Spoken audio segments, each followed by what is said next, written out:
నమస్కారం, మీరు చూస్తున్నారు HN9 టీవీ. తిరుపతి జిల్లా కోట వాకాడు మండలంలోని గూడలి కొండపై పుచ్చలపల్లి శివాలయం వాకాడు శ్రీ నాగేశ్వర స్వామి ఆలయం నందు మహాశివరాత్రి పర్వదినాన్ని పురస్కరించుకుని నేదుర్మల్లి ఫౌండేషన్ ద్వారా అనేక కార్యక్రమాలు చేపట్టారు. శుక్రవారం మండలంలో గల శైవ క్షేత్రాలు శివ నామస్మరణతో మార్మోగాయి. తెల్లవారుజాము నుంచే పెద్ద సంఖ్యలో భక్తులు స్వర్ణముఖి నది నందు పుణ్యస్నానాలు ఆచరించి స్వామివార్లను దర్శించుకుని ప్రత్యేక పూజలు నిర్వహించుకున్నారు. ముఖ్య అతిథులుగా తిరుపతి జిల్లా వైఎస్ఆర్సీపీ అధ్యక్షులు వెంకటగిరి సమన్వయకర్త నేదుర్మల్లి రామ్కుమార్ రెడ్డి, గూడూరు వైఎస్ఆర్సీపీ సమన్వయకర్త ఎమ్మెల్సీ విప్ మేరిగ మురళీధర్ స్వామివారిని దర్శించుకున్నారు.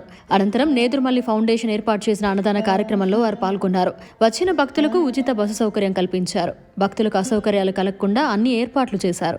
ఈ కార్యక్రమంలో కొడవలూరు ధనంజయ రెడ్డి, కొడవలూరు భక్తవత్సల రెడ్డి, పాపారెడ్డి రాజశేఖర రెడ్డి, దేవారెడ్డి నాగూరెడ్డి, పల్లెమల్లె విజయసాయిరెడ్డి, సునీల్ రెడ్డి, నేదుర్మల్లి హరిశ్చంద్రారెడ్డి, వైఎస్ఆర్సీపీ నాయకులు, కార్యకర్తలు తదితరులు పాల్గొన్నారు.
మాధవాయ స్వాహ మాధవాయ స్వాహ గోవిందాయ నమః కేశవాయ స్వాహ నారాయణ స్వాహ మాధవాయ